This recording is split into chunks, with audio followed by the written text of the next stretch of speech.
بسم اللہ الرحمن الرحیم۔ آج کل ہر شخص کو دوسرے کی اصلاح کی فکر ہے، بجائے اس کے کہ پہلے اپنی اصلاح کی جائے۔ ہر شخص یہ چاہتا ہے کہ وہ دوسروں کی اصلاح کرے، دوسروں کو ٹھیک کر دے، لیکن خود ٹھیک نہ ہو۔ دوسروں کی اصلاح کی فکر کرنا یہ ایک اچھا جذبہ ہے، اچھا ایموشن ہے، ایک اچھی سوچ ہے، لیکن ہم دوسروں کی اصلاح کے سلسلے میں بھی جو طریقہ کار اختیار کرتے ہیں وہ بڑا بے ڈھنگا اور بہت برا ہوتا ہے، اور جس سے اصلاح ہونے کے بجائے الٹا نقصان ہوتا ہے، اور جس کی ہم اصلاح کرنا چاہ رہے ہیں، جس کو ہم ٹھیک کرنا چاہ رہے ہیں، وہ بجائے اصلاح کی طرف آنے کے اصلاح سے دور ہوتا چلا جاتا ہے، بلکہ اس کی ذات کے اندر ایک ضد اور ایک عناد اور ایک نفرت پیدا ہو جاتی ہے۔ اس کی وجہ یہ ہے کہ جو ہم طریقہ کار اختیار کرتے ہیں اصلاح کا،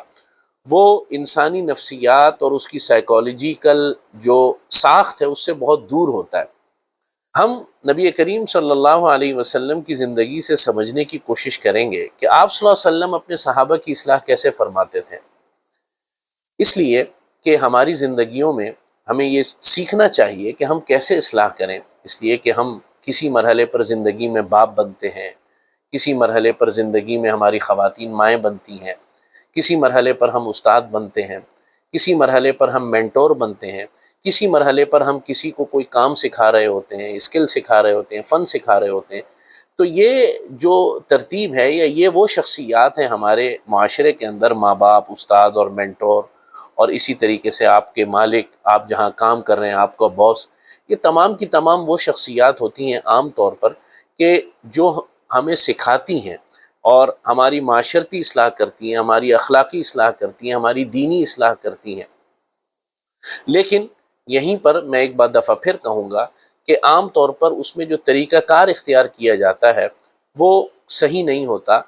اور وہ سنت سے بھی دور ہوتا ہے، اور ہماری نفسیات، جو انسانی نفسیات ہے سمجھنے کی اور کسی چیز کو ایکسیپٹ کرنے کی، اس سے بھی دور ہوتا ہے۔ بخاری شریف میں حضرت عبداللہ ابن مسعود رضی اللہ تعالیٰ عنہ کے حوالے سے امام بخاری رحمۃ اللہ علیہ کتاب العلم میں ایک حدیث لے کر آئے ہیں۔ اس حدیث سے ہمیں پتہ چلے گا کہ نبی کریم صلی اللہ علیہ وسلم کیسے اصلاح کرتے تھے صحابہ کی۔ حضرت عبداللہ ابن مسعود رضی اللہ تعالیٰ عنہ کے بارے میں حدیث میں آیا کہ لوگ ان سے کثرت سے کہتے تھے کہ آپ ہماری اصلاح کریں، ہمیں کوئی نصیحت دیں، ہمیں کچھ سمجھائیں، آپ اتنے جلیل القدر صحابی ہیں، نبی کریم صلی اللہ علیہ وسلم کے اتنا قریب رہے ہیں، آپ صلی اللہ علیہ وسلم کا بھرپور اعتماد رہا ہے، اور چنانچہ آپ سے درخواست ہے کہ آپ بھی ہمیں کچھ باتیں سکھایا کریں۔ حضرت عبداللہ ابن مسعود رضی اللہ تعالیٰ عنہ کبھی تو اس چیز کو قبول فرما لیتے تھے لوگوں کی، اور کبھی قبول نہیں فرماتے تھے، یعنی کبھی جو ہے وہ مجلس میں اصلاح اور ناصحانہ باتیں اور ایڈوائز کرنا لوگوں کو پسند فرماتے تھے، اور کبھی منع فرما دیتے تھے۔ اس کی وجہ ایک دفعہ حضرت عبداللہ ابن مسعود نے خود بیان فرمائی کہ دیکھو، تم لوگ جب مجھ سے درخواست کرتے ہو کہ اصلاح کریں، ہمیں کوئی بات سمجھائیں، تو کبھی کبھار میں یہ کام اس لیے نہیں کرتا کہ تم لوگوں کے وقت کے خیال کی وجہ سے، اور اس وجہ سے بھی کہ تاکہ تم ہر وقت کی نصیحت اور ہر وقت کے بات کرنے سے اکتا نہ جاؤ۔ آگے فرمایا حضرت عبداللہ ابن مسعود نے کہ کما کان النبی صلی اللہ علیہ وسلم یتخولنا بہا کراہیت السامۃ علینا، کہ اس وجہ سے کہ جیسے کہ نبی کریم صلی اللہ علیہ وسلم بھی ہمیں کبھی کبھار نصیحت فرمایا کرتے تھے اور ہمارے وقت کا خیال رکھتے تھے، کراہیت السامۃ علینا، تاکہ ہم بور نہ ہو جائیں، تاکہ ہم ہر وقت کی نصیحت سے، ہر وقت کی مجلس سے اکتا نہ جائیں۔ یہ ایک بڑا زبردست طریقہ کار ہے نصیحت کرنے کا، اصلاح کرنے کا، کسی کو کوئی بات سمجھانے کا، کہ آپ جب کسی کو کوئی بات سمجھانا چاہ رہے ہیں تو ہر وقت ڈنڈا لے کر اس پر سوار نہ رہیں، بلکہ کچھ وقتاً فوقتاً اس کی غلطی کی طرف جو ہے وہ اس کو توجہ دلائیں، وقتاً فوقتاً اس کی اصلاح کا کوئی پہلو جو ہے اس کو بتائیں، اور ہر وقت کی نصیحت کرتے رہنا، ہر وقت کی جو ہے وہ یعنی کہ اس کے اوپر سوار رہنا، یہ انسانی نفسیات سے بھی بڑی دور کی چیز ہے، اور اخلاقی لحاظ سے بھی اس میں کوئی خاص فرق پڑتا نہیں ہے۔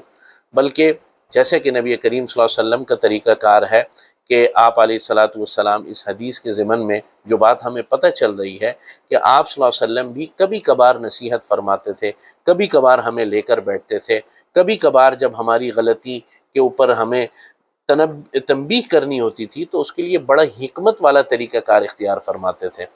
چنانچہ ہمیں بھی چاہیے کہ جب ہم کسی کو کوئی بات کہیں، کسی کے اندر کوئی غلطی دیکھیں، تو یہ نہیں ہے کہ ہر وقت اس کی غلطی کو پوائنٹ آؤٹ کرتے رہیں، ہر وقت اس کے اوپر ڈنڈا لے کر سوار رہیں، بلکہ ہمیں چاہیے کہ کچھ وقت دیں اور پھر وقتاً فوقتاً اس کی اصلاح کی طرف کوشش کریں۔ اللہ سے دعا ہے ہم سب کو توفیق عمل نصیب فرمائے۔ آخر دعوانا ان الحمد للہ رب العالمین۔